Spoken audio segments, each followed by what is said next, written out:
नमस्कार दोस्तों। आइए आज सुनते हैं मालती जोशी जी की कहानी बिना छत वाला घर। सुबह सुबह किचन में खटर पटर सुनकर मैं कमरे से बाहर आई। देखा सौम्या गैस के पास खड़ी है।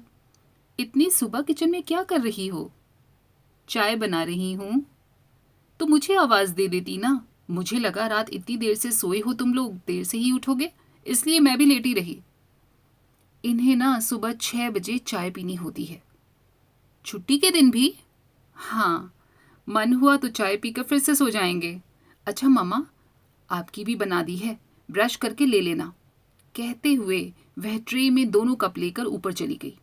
मुझे इतना ताव आ रहा था। मान लो रोज की आदत है भी, तो क्या उसमें एक दिन बदलाव नहीं हो सकता? आधी रात को सोई लड़की को अल सुबह जगा दिया। पग फेरे के बाद पहली बार आई है सौम्या, वह भी कॉलेज की एलुमनाई के लिए। दोनों साथ ही पढ़े हैं, इसलिए समीर भी आया है। कल सुबह की फ्लाइट से दोनों आए थे। आते ही नहा धोकर निकल गए थे, जो शाम को लौटे थे। फिर तैयार हो गए तो आधी रात को लौटे थे। माँ के पास इत्मीनान से 5 मिनट बैठने को भी बेटी के पास समय नहीं है। लोग ठीक ही कहते हैं, शादी के बाद बेटी पराई हो जाती है। 9 साढ़े 9 बजे वह नहा धोकर जूठे कप प्लेट लेकर नीचे उतरी। पार्वती करेले छील रही थी। हाथ बढ़ाकर उसने पहले तो ट्रे ली, फिर सौम्या को गले से लगाकर खूब प्यार किया। कल की आई हो बिटिया, और हमें आज दर्शन मिल रहे हैं, उसने शिकायत की। हमें भी तो सिर्फ दर्शन ही मिले हैं पार्वती, कसम है जो 5 मिनट पास बैठकर बात की हो, मैंने कहा। हम दोनों की शिकायतों को नजरअंदाज कर उसने कहा, मम्मी घर में कोई और सब्जी होगी? दम आलू भी बना रही हूँ बेटा। तुम्हें भरवा करेले पसंद है ना, इसलिए परसों से लेकर रख लिए थे। पर कल तुम लोगों का दोनों वक्त का खाना बाहर ही था, इसलिए आज बना रही हूँ। मामा ये ना करेले बिल्कुल नहीं खाते, और कोई सब्जी हो तो देखती हूँ, कहकर वह फ्रिज खंगालने लगी। फिर 4-5 बैंगन पार्वती को पकड़ाते हुए बोली, काकी थोड़ा मसाला बचा लेना और इनमें भर लेना, पर मिर्च बहुत तेज तो नहीं है ना, ये ना तीखा जरा कम खाते हैं। पार्वती बिटिया कितनी बदल गई है देखा। कहाँ समीर समीर की रट लगाए रहती थी, और अब इन्हें उन्हें ये वो।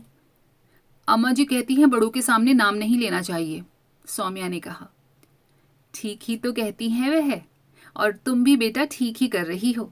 दिन भर जाप करना कोई अच्छा थोड़े ही लगता है, आजकल यही रिवाज चल निकला है। वह 15 नंबर वाली मेम साहब तो साहब को बबलू कहकर पुकारती है। शुरू में तो मैं समझती थी कि बेटे को बुला रही है। अरे नाम ही लेना है तो ढंग से तो लो। मुझे जिस बात से चिढ़ हो रही थी पार्वती उसी की तारीफ कर रही थी। शादी को मुश्किल से साल भर हुआ है, और सौम्या कितनी बदल गई है। अम्मा जी की बात उसके लिए अब वेद वाक्य बन गई है। मुझे बेवजह गुस्सा आने लगा। दोपहर भोजन के समय मैंने समीर से कहा, समीर आज तो खाना मैंने अपने मन से बना लिया है बेटा, पर शाम को क्या खाना चाहोगे बताओ, वही बनवाऊंगी। छोले पूरी, पाव भाजी, आलू परांठे, खीर पूरी या मेथी पूरी? मम्मी जी, उसने मेरी बात काट कर कहा, शाम को तो हम लोग बुआ जी के यहाँ जा रहे हैं। कौन बुआ जी? बाबूजी के दूर के रिश्ते की बहन है। यहाँ हॉस्टल में था ना, तो अक्सर छुट्टी के दिन उसके यहाँ चला जाता था। इस बार भी मिलने जाने का प्लान है, पर उनका आदेश हुआ कि खाना यहीं खाओगे।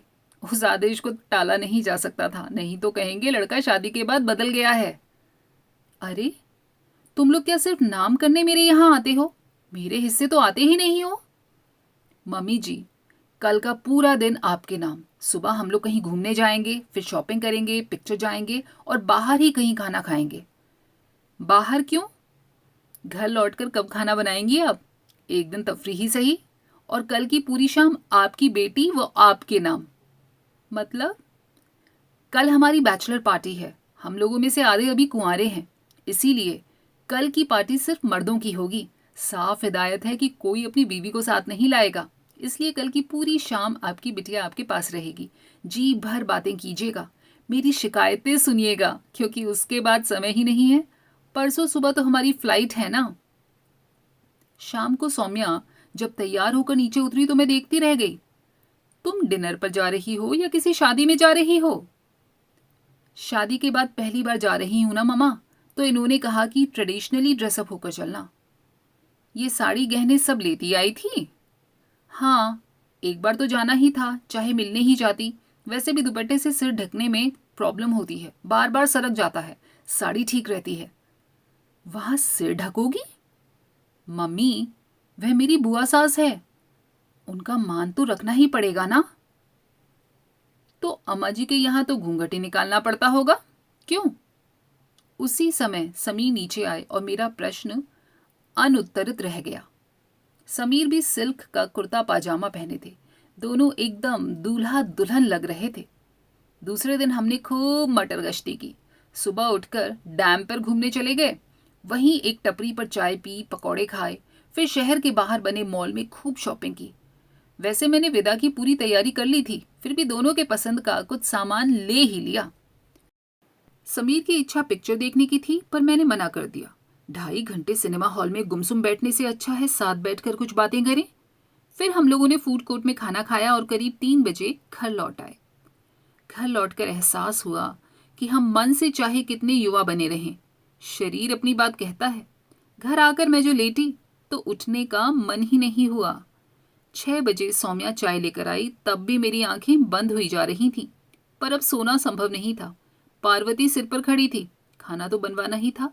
सौम्या को साथ देने के लिए लड्डू और मटरी भी बनवानी थी। समीर 7 बजे पार्टी के लिए निकल गया। 8 साढ़े 8 बजे तक मैंने और सौम्या ने भी खाना खा लिया। सौम्या बोली, मामा, मैं आपके पास लेटी हूँ, ये आएंगी तो मैं दरवाज़ा खोल दूंगी, आप मत उठना। पिछले 2 दिनों से हम लोग आपकी नींद खराब कर रहे हैं। इसके लिए इतना क्यों सोच रही हो? अकेली होती हूं तो सोती ही तो रहती हूं ना। मामा, कोई सीरियल वगैरह देखना हो तो देख लो, मेरा तो आजकल सब छूट गया है। घर में कोई नहीं होता तब टीवी कंपनी देता है, पर अब तुम सामने बैठी हो बेटा, तो मैं नकली दुनिया क्यों देखूं? कुछ देर हम दोनों के बीच मौन पसरा रहा। फिर मैंने पूछा, समीर लोगों की पार्टी में पीना पिलाना भी होता होगा ना? शायद। समीर पीता है? मेरा प्रश्न उसने जैसे सुना ही नहीं। बोली, मामा, हमारी दीदी सनू के क्या हाल हैं? बहुत दिनों से कोई खबर नहीं है। मैं फोन करती हूँ तो बेटा डांट देती है कि मत किया करो, वहां से करने में बहुत पैसे लगते हैं, पर खुद कभी करती ही नहीं है। मुझे तो कब से उनकी शादी की खबर का इंतजार है। हर बार आशा बंधती है, फिर पता चलता है कि वह एपिसोड खत्म हो गया। मामा, प्रिया शायद बदला लेने पर तुली है। यहां उसे जितने लोगों ने नकार दिया था, लगता है उतने ही लोगों को वह नकारती गई है। पर यहां उसे जो भी नकार मिले थे मम्मी, वो दीदी के लिए नहीं थे। उन्हें तो कोई देखने भी नहीं आया था ना। मालूम है बेटा, वे सारे नकार मेरे लिए थे। इस देश की ट्रेजेडी है, अगर कोई विधवा अपने बलबूते पर बच्चों को बड़ा करती है तो प्रशंसा की झड़ी लग जाती है, लोग संवेदना से भीग जाते हैं। पर यही कमाल जब एक तलाकशुदा महिला करती है तो उसे तिरस्कार मिलता है, उसके बच्चों को भी हिकारत से देखा जाता है। आपकी इस बात से एक प्रसंग याद आ गया। कौन सा बेटा? दीदी के लिए वर खोजने का काम आपने मौसा जी को सौंप रखा था ना? और किसे सौंपती? तुम्हारे मामा लोगों ने तो पहले ही हाथ खड़े कर दिए थे। मैं मामा तब शायद हायर सेकेंडरी में थी। एक दिन मौसा जी तनतनाते हुए घर में दाखिल हुए थे, याद है ना? बोले, जहां जाता हूं वहां तुम्हारी कीर्ति पहले ही पहुंच चुकी होती है, कोई लड़की देखने तक को राजी नहीं होता, हर जगह से जलील होकर लौटता हूं। दीदी अपने कमरे में थी, तनकर सामने आकर खड़ी हो गई, बोली, मौसा जी, आपको कसम है जो आज के बाद आप कभी किसी दरवाजे पर गए। मैंने शादी न करने का फैसला कर लिया है, इस देश में तो नहीं ही करूंगी। 2-3 महीने में मैं मास्टर्स के लिए यूएसए जा रही हूँ। अगर कोई ढंग का आदमी मिला तो वहीं शादी कर लूंगी, कम से कम वहां वालों को मेरी माँ के तलाकशुदा होने पर कोई ऐतराज तो ना होगा। फिर मौसा जी बोले थे, वाह क्या बात है, जैसी खुद हो वैसे ही संस्कार बेटी को भी दिए हैं। याद है ना मम्मी? मुझे सब याद आ गया। उस दिन के बाद जीजा जी ने मुझसे बात ही नहीं की थी।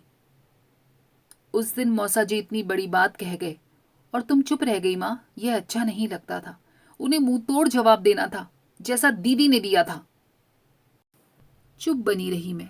क्या कहती कि मैं दुनिया में किसी को भी जवाब दे सकती हूँ, पर दीदी जीजा जी को नहीं। इन लोगों के अनगिनत उपकार हैं मुझ पर। जब हर किसी ने साथ छोड़ दिया था, ये मेरे साथ रहे। अगर इन लोगों ने सहारा न दिया होता तो पता नहीं हम लोग आज कहाँ होते। होते भी कि नहीं? मामा, बहुत छोटी थी मैं उस समय, हायर सेकेंडरी की छात्रा थी, पर यह प्रसंग जैसे मेरे मन में घर कर गया था। उस दिन से मन में एक डर सा बैठ गया था कि जब मेरी शादी की उम्र होगी, हम लोगों को फिर से इन्हीं बातों से गुजरना पड़ेगा। इसलिए जब समीर ने मुझे प्रपोज किया तो मैंने एकदम से हाँ कर दी। वह मुझे अच्छा लगता था, पर मैं उसके बारे में ज़्यादा कुछ नहीं जानती थी। मुझे उसके परिवार के बारे में, उसके आचार विचार के विषय में, आर्थिक आधार के बारे में कुछ भी पता नहीं था। मन में बस एक ही बात थी कि आज इस व्यक्ति ने मुझे शादी के लिए पूछा है, फिर ऐसा संयोग बने ना बने। मैं तो तुम्हें प्रिया की तरह आगे पढ़ाई के लिए बाहर भेजना चाहती थी बेटा, पर तुम्हें शादी की उतावली थी। वह तो अच्छा हुआ कि समीर सजातीय ही था, नहीं तो उसके माँ बाप राजी थोड़े ही होते। मुझे तो आश्चर्य होता है कि मेरे तलाकशुदा होना तुम्हारी शादी के आड़े नहीं आया। बाबूजी थोड़ा नाराज थे मम्मी, पर अम्मा जी ने बहुत जतन करके उन्हें मना लिया था। वे अपने इकलौते बेटे की खुशियां नहीं छीनना चाहती थी। दोनों बहनों ने भी इनकी खूब वकालत कर बाबूजी को राजी कर लिया। हाँ, अम्मा जी ने इतना जरूर कहा कि अड़ोस पड़ोस से इतना मिलना जुलना तो कभी हुआ ही नहीं कि हमें इतना बड़ा झूठ बोलना पड़े। मामा, तुम्हें बुरा तो नहीं लगा? किस बात का? यही कि अम्मा जी ने ऐसा कहा। नहीं, उसमें बुरा लगने जैसा क्या है? जिस व्यक्ति का अस्तित्व तुम्हारे लिए कभी था ही नहीं, उसका होना और ना होना क्या? मामा, एक बात कहूं, बुरा तो नहीं मानोगी? बोलो बेटा। मामा, आपने हमें सब कुछ दिया है जो माता पिता अपने बच्चों को देते हैं, फिर भी पता नहीं क्यों मन का एक कोना सूना ही बना रहा। अपनी सहेलियों के सामने मैं अक्सर हीन बोध से ग्रस्त हो जाती थी। वे लोग बात बात पर पापा का जिक्र ले आती थी ना, यार आज तो पापा की डांट पड़ना निश्चित है, एक बार पापा से पूछना पड़ेगा, इस सर की शिकायत तो मुझे पापा से करनी ही है, आज तो मार्कशीट दिखाकर पापा से गिफ्ट लेना है, वगैरह वगैरह। इस तरीके की बातें सुनकर मुझे अपना वजूद बड़ा दीनहीन सा लगता था। आपको याद है मम्मी, मेरे कॉलेज में एक सहेली थी शालिनी, याद है? उसके पिता नहीं थे। उनकी एक बड़ी सी फोटो ड्राइंग रूम में लगी रहती। वह कहती, हमें कभी लगता ही नहीं कि पापा नहीं है, हमें तो लगता है वे हैं और हमें देख रहे हैं। मैं अपने सारे प्रॉब्लम्स उनसे डिस्कस करती हूँ और उनका हल भी मिल जाता है। कभी लौटने में देर होती है तो फोटो के सामने निकलते हुए लगता है कि कहीं डांट ना पड़ जाए। यह सब सुनकर आश्चर्य भी होता था और ईर्ष्या भी होती थी। तब मम्मी पर क्रोध भी आता होगा, क्यों? नहीं मामा, मैंने तुम्हें कभी कटघरे में खड़ा नहीं किया। मैं जानती हूं कि औरत अपनी खुशी से घर नहीं छोड़ती, वह आखिरी क्षण तक उसे बचाने की कोशिश करती है, पर कभी कभी मजबूर हो जाती है। थैंक यू बेटा, मुझे क्लीन चिट देने के लिए, and thanks for sharing your feelings with me. अभी आपने कहा था ना मामा कि मैं शादी के लिए उतावली हो रही थी। यह सच है मामा, शादी के बहाने मैं एक मुकम्मल घर में जाने के लिए उतावली हो रही थी। मुझे ऐसे घर की तलाश थी जहां प्यार करने वाली पर समय समय पर डांटने वाली माँ हो, खूब लाड प्यार करने वाले पिता हों, पर उनके कड़े अनुशासन का मन में एक डर हो। सहेलियों की बातें सुन सुनकर, अपने आसपास देखकर मेरे मन में एक कल्पना उभरती थी। मुझे लगता था घर माँ की तरह होता है जो अपने में सब कुछ समेट लेता है, और पिता छत की तरह होते हैं जो आंधी पानी सर्दी गर्मी में घर की रक्षा करते हैं। इसी परिप्रेक्ष्य में मुझे कभी कभी लगता था कि हम ऐसे घर में रहते हैं जिसकी छत उड़ गई है और हम खुले में पड़े हैं। Sorry mama. सॉरी किस लिए बेटा? It's a fantastic idea. मैं और कुछ भी कहना चाहती थी कि उसका मोबाइल बज उठा। सौम्या फुर्ती से उठी और उसने दरवाज़ा खोल दिया। मेरी नींद में खलल ना पड़े इसलिए समीर ने उसे मिस्ड कॉल दिया था। उसकी इस समझदारी पर मुझे प्यार आ गया। वे दोनों सोने चले गए। मुझे लेकिन देर तक नींद नहीं आई। बार बार यही सोचती रही कि कहीं मैंने अपनी बेटियों के साथ अन्याय तो नहीं किया। सौम्या कह रही थी कि कोई औरत खुशी से अपना घर नहीं छोड़ती। मैंने 2 बार घर छोड़ा था। दोनों ही बार स्थितियां असहनीय हो गई थी। पहली बार घर छोड़ा तब प्रिया 5 साल की थी। उसे लेकर मैं मायके पहुंच गई, और जाती भी कहाँ। ऐसी परिस्थिति में स्वागत की आशा करना व्यर्थ था। उन लोगों ने घर में ले लिया, यही बहुत था। 4-5 महीने सब कुछ ठीक ठाक चलता रहा, पर धीरे धीरे सबके चेहरों पर ऊब, खींच और बेजारी नजर आने लगी। माँ बाप मेरी चिंता में डूबे जा रहे थे, और फिर एक दिन बाबा का हृदयाघात से निधन हो गया। तब मुझे घर आए 1.5 साल हो चला था।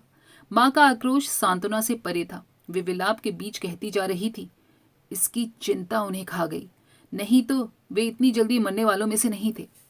बाबा की मृत्यु के बाद घर का वातावरण धीरे धीरे बदलने लगा। जो अब तक आंखों में था वह होंठों पर भी आने लगा। चुपचाप सुन लेने के सिवाय मेरे पास कोई चारा ही नहीं था। 2 महीने बाद माँ को साथ लिवा ले जाने के लिए दीदी फिर आई। उन्होंने सब देखा और कहा, अपमान ही सहना है तो अपने घर में सही, इनके दरवाजे क्यों पड़ी हो? इस छोटी सी बच्ची के मन पर क्या असर होता होगा, यह सोचो। दीदी केवल कहकर ही नहीं रुकी, उन्होंने मध्यस्थता करके हमारी सुलह करा दी। 1.5-2 साल गुजर गया। बेटी को जन्म देना मेरा घोर अपराध था जो क्षमा नहीं किया गया। कभी कभी लगता है कि बेटी का तो बहाना था, असली रंजिश कुछ और रही होगी। स्थितियां जब असहनीय हो गई तो मैंने दीदी को लिखा, तुम ही मुझे इस नरक में पटक गई थी दीदी, तुम ही बाहर निकालोगी। दोबारा माँ के यहाँ जाने की हिम्मत नहीं है। तुमने मदद नहीं की तो दोनों लड़कियों को लेकर मैं किसी कुएं तालाब में छलांग लगा दूंगी। दोनों मियाँ बीवी भागे भागे आए और हम तीनों को अपने घर ले गए। 3-4 साल तक मैं वहीं रही। वहीं मैंने अपना बीएड पूरा किया, एमए फाइनल किया, तलाक की प्रक्रिया भी वहीं पूर्ण की। छोटी मोटी नौकरी लगते ही अपना अलग घर बना लिया। डरते डरते माँ को बुलावा भेजा। उन्होंने जरा भी नानुकुर नहीं की और मेरे पास चली आई और अंत तक यहीं बनी रही। इससे साफ जाहिर था कि घर का वातावरण कितना विषाक्त हो गया था। बच्चे और घर माँ को सौंपकर मैं निश्चिंत हो गई। फिर नौकरी के साथ साथ पीएचडी भी करती गई। धीरे धीरे मैंने अपना एक मुकाम हासिल कर लिया, बेटियों को भी लायक बना दिया। उनके लालन पालन में मैंने कोई कसर नहीं छोड़ी।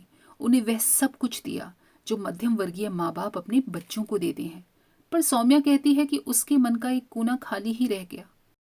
वह जिस तरह से पति की सेवा में जुटी हुई है, जिस तरह से ससुराल वालों के प्रति विनम्र हुई जा रही है, लगता है जो खो गया है उसे दूसरी तरह से प्राप्त करना चाहती है। कल तो मेरे प्रति भी इतनी विनम्र हो रही थी, बार बार आप कहे जा रही थी। इतना अजीब लग रहा था। सुबह दोनों जब तैयार होकर नीचे उतरे तो मैं सौम्या को देखती रह गई।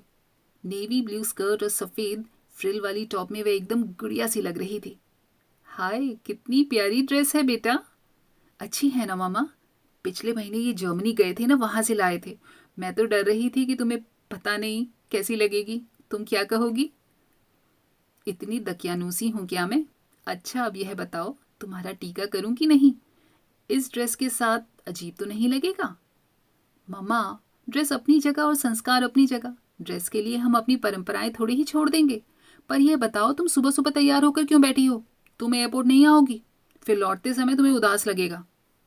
सौम्या ठीक कह रही है मम्मी जी, वहां भी तो बाहर से टाटा करना पड़ता है, आप यहीं से कर दीजिए, समीन ने कहा। मुझे बस उन लोगों के साथ थोड़ा समय और बिताने का लालच था, पर मैंने जिद नहीं की। दोनों का टीका किया। समीर ने पैर छुए तो मैंने उसके सिर पर हाथ रखकर आयुष्मान होने का आशीर्वाद दिया। फिर सौम्या को गले लगाकर मन ही मन आशीर्वाद दिया। ईश्वर तुम्हारे घर की छत को सदा सलामत रखे। दोस्तों, कैसी लगी ये कहानी नीचे कमेंट करके प्लीज़ ज़रूर बताइएगा। और पसंद आई हो तो लाइक शेयर सब्सक्राइब करने में कंजूसी मत कीजिएगा। फिर मिलेंगे अगली बार ऐसी ही दिल छू जाने वाली मनमोहक रोचक कहानियों के साथ। तब तक अपना और अपनों का दिल से ख्याल रखिए, स्वस्थ रहिए और मस्त रहिए। नमस्कार।